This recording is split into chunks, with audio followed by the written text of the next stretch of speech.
Assalamualaikum warahmatullahi wabarakatuh. Saya Wayan Putri Widiawati dengan MPM 2013-023035 dari Program Studi Pendidikan Kimia Kelas A.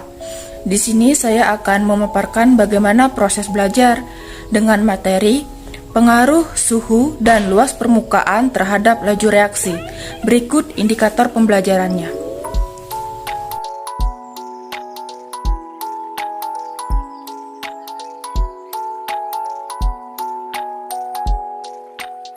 Selamat pagi anak-anak. Selamat pagi, Ibu. Baiklah, sebelum kita memulai pembelajaran hari ini, baiknya kita berdoa terlebih dahulu. Silakan ketua kelas untuk membantu berdoa pada hari ini.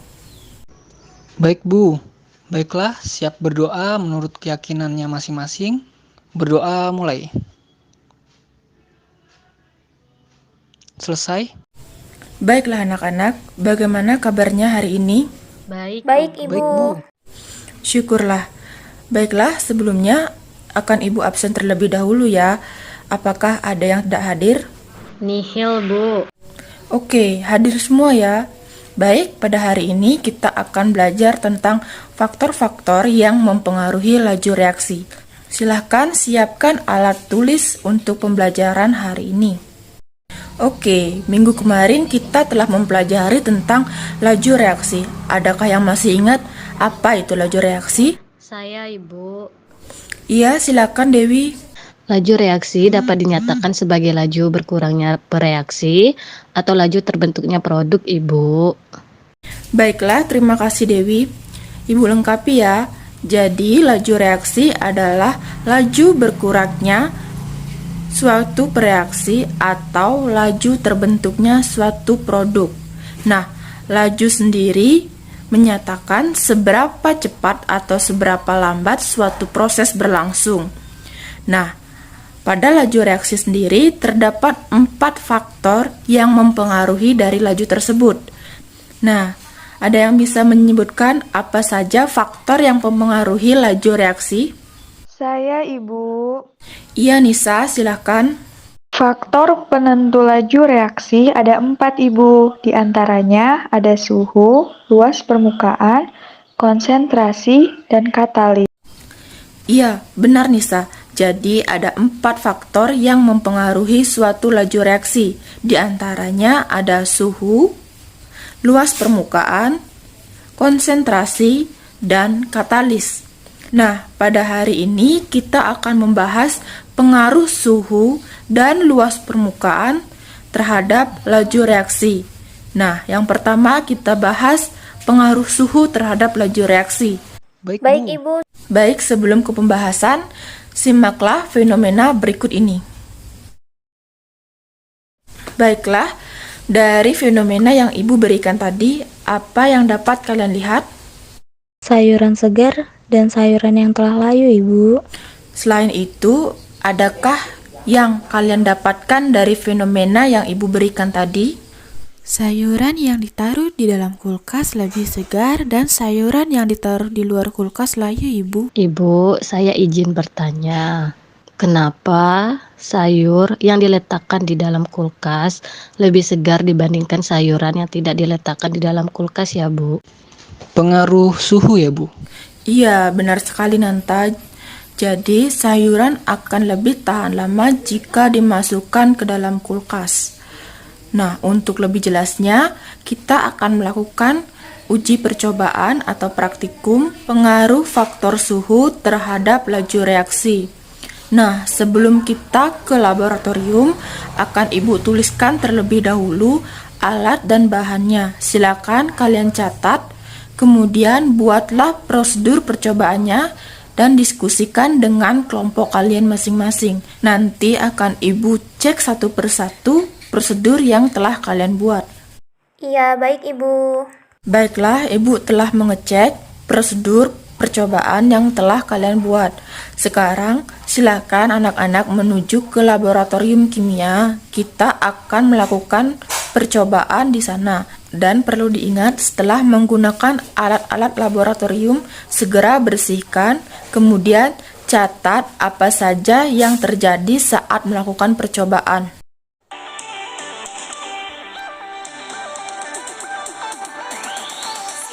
20 ml larutan Na2S2O3 dalam gelas beker di atas kertas bertanda silang. Masukkan larutan HCl 0,1 molar bersuhu 10 derajat Celcius dan aktifkan stopwatch.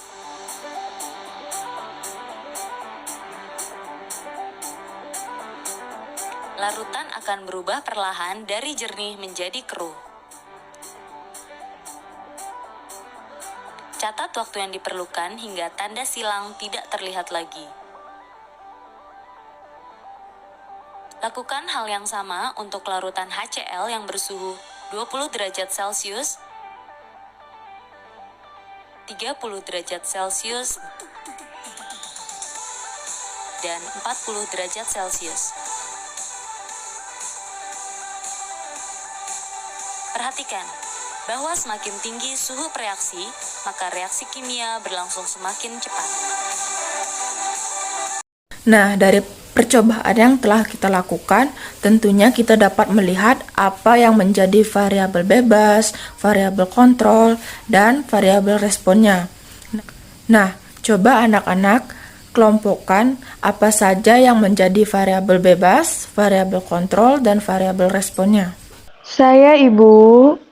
Dari praktikum yang telah dilakukan, yang berperan sebagai variabel bebas adalah suhu, HCl, kemudian yang berperan sebagai variabel kontrol yaitu volume Na2SO2O3, dan yang menjadi variabel respon adalah waktu yang diperlukan untuk bereaksi. Iya, kemudian bagaimana hasil yang kalian dapatkan dari percobaan yang telah kalian lakukan? Dari kelompok kami didapatkan hasil bahwa pada larutan Na2S2O3 yang dilarutkan bersama HCl bersuhu yang berbeda-beda, didapatkan hasil yang berbeda juga, Bu. Yang pertama, pada saat suhu HCl 10 derajat Celcius, waktu yang diperlukan untuk bereaksi sekitar 4 menit 8 detik. Lalu, saat Na2S2O3 dimasukkan ke dalam larutan HCl yang bersuhu 20 derajat Celcius, maka waktu yang diperlukan untuk bereaksi sebanyak 1 menit 34 detik. Kemudian saat suhu HCl 30 derajat Celcius, waktu yang diperlukan untuk bereaksi yaitu 1 menit 7 detik. Lalu pada saat suhu HCl dinaikkan menjadi 40 derajat Celcius, waktu yang diperlukan untuk bereaksi dengan Na2S2O3 adalah 54 detik. Kemudian dapat disimpulkan bahwa semakin tinggi suhu, maka laju reaksi akan semakin cepat, Bu. Lalu, dari percobaan yang kalian lakukan, bagaimana kaitannya dengan fenomena yang tadi Ibu berikan? Dari hasil percobaan yang dilakukan, suhu berbanding lurus dengan laju reaksi.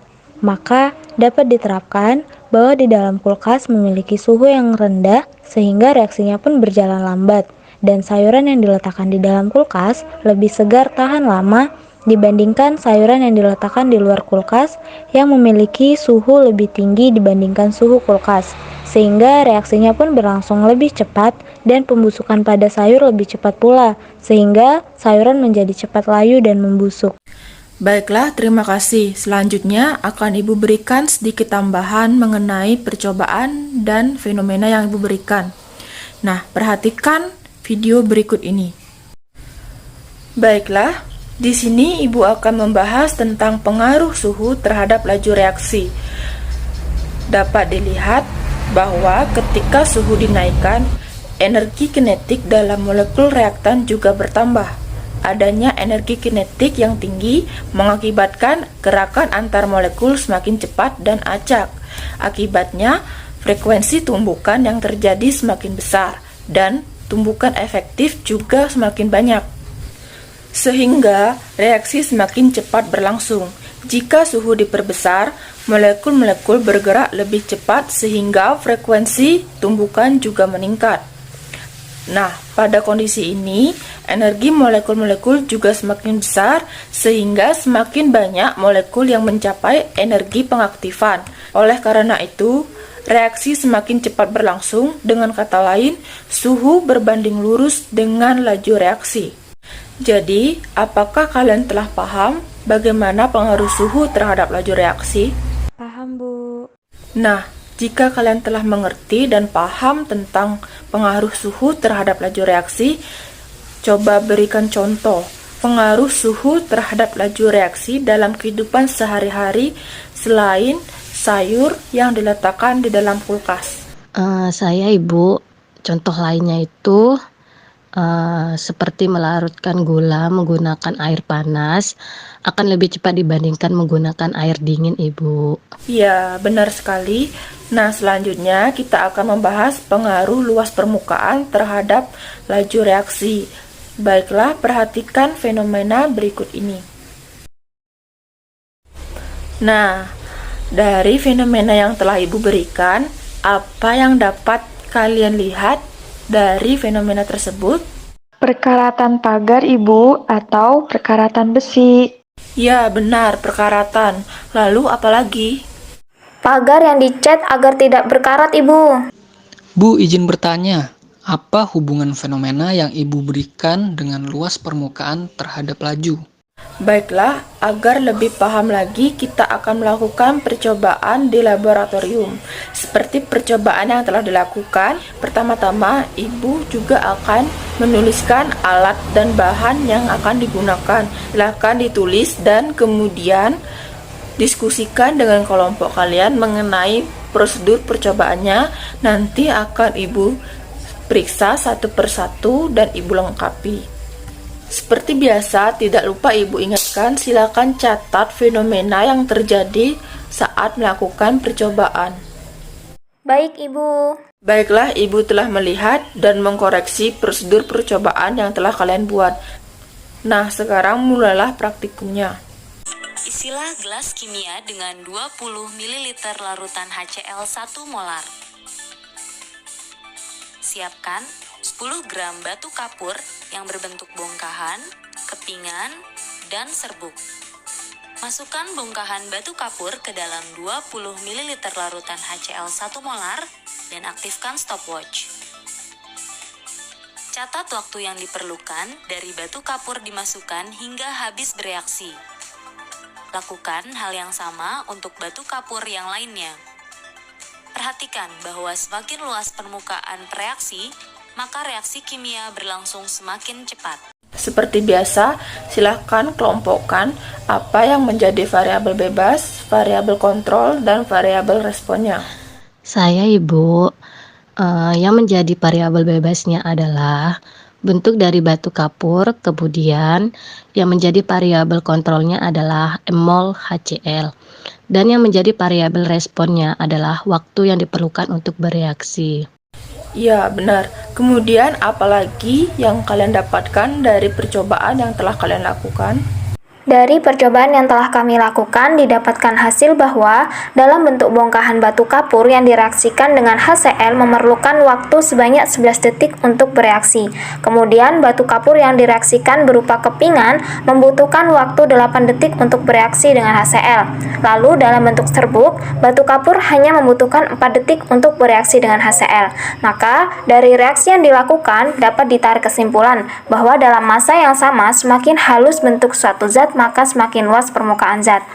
Dan berdasarkan teori tumbukan, yaitu semakin luas permukaan partikel, maka semakin besar kemungkinan terjadinya tumbukan antar partikel.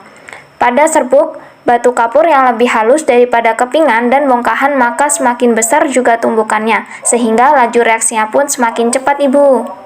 Baiklah, diskusi dan percobaan yang telah kalian lakukan cukup aktif dan bagus. Nah, sekarang Ibu mau tanya, bagaimana hubungan atau kaitannya dengan fenomena yang Ibu berikan tadi terhadap percobaan yang kalian lakukan? Tadi telah disimpulkan bahwa semakin luas permukaan bidang sentuh, maka laju reaksinya akan semakin cepat pula. Nah, pada pagar baru yang tidak dilapisi cat memiliki permukaan yang luas, sehingga reaksi perkaratannya berlangsung cepat dan terdapat banyak perkaratan pada pagar besi. Dibandingkan besi yang dilapisi cat, luas permukaan bidang sentuhnya telah tertutup cat, sehingga luas bidang sentuhnya pun kecil. Semakin kecilnya bidang sentuh, maka reaksinya semakin lambat, sehingga pagar yang dilapisi cat memerlukan waktu yang lama untuk berkarat, Ibu. Baik, terima kasih. Ibu akan tambahkan sedikit ya. Silakan perhatikan gambar yang akan Ibu sajikan berikut ini. Nah, jika luas permukaan semakin besar, kemungkinan terjadinya singgungan antar reaksi juga semakin besar. Hal ini akan memperbanyak frekuensi tumbukan, sehingga tumbukan efektif juga akan semakin banyak terjadi. Frekuensi tumbukan efektif yang semakin banyak akan meningkatkan laju reaksi, sehingga dapat disimpulkan luas permukaan akan berbanding lurus dengan laju reaksi. Nah, setelah melihat fenomena yang Ibu berikan dan melakukan percobaan, adakah yang bisa menyebutkan contoh lain dari pengaruh luas permukaan terhadap laju reaksi? Saya, Bu. Dalam pembuatan arang, kayu dipotong menjadi bagian yang lebih kecil, sehingga pembakaran dapat dilakukan dengan cepat. Iya, benar sekali. Sepertinya kalian telah memahami pengaruh suhu dan luas permukaan terhadap laju reaksi. Kesimpulannya adalah suhu dan luas permukaan berbanding lurus dengan laju reaksi. Baiklah, Ibu cukupkan pertemuan hari ini sampai di sini. Tetap semangat belajar yang rajin, dan Ibu akhiri selamat pagi.